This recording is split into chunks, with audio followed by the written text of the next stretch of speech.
یہ رمضان کا مہینہ بہاروں کا مہینہ ہے، نیکیوں کا مہینہ ہے، یہ نیکیوں کا سیزن ہے۔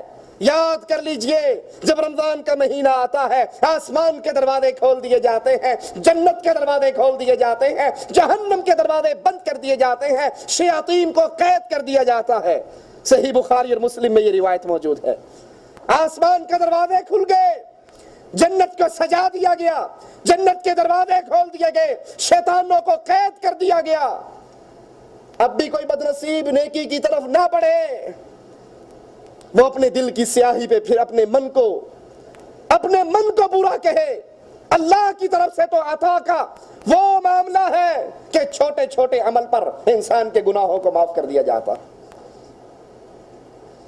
رسول اللہ صلی اللہ علیہ وسلم فرماتے ہیں اگر تم اپنے ملازموں کے کام میں، ان کے ٹائم میں، ڈیوٹی کے ٹائم میں تھوڑی سی کمی کر دیتے ہو اس لیے کہ یہ روزے دار ہے بیچارہ پریشان ہوگا، تمہارے اس عمل سے بھی اللہ راضی ہو کر تمہارے گناہوں کو معاف کر دے گا۔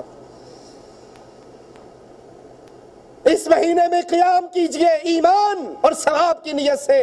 تو یہ راتوں کا تراویح پڑھنا، کتنا ٹائم لگتا ہے تراویح پڑھنے میں؟ آدھا گھنٹہ، پونا گھنٹہ لگا لو۔ کوئی قاری صاحب بڑی اچھی تلاوت کریں تو پونا گھنٹہ لگا لو۔ یہ 45 منٹ کا عمل اگر ایمان سلامت ہے، ثواب کی امید ہے، انسان کی زندگی کے گناہوں کو معاف کروا دیتا ہے۔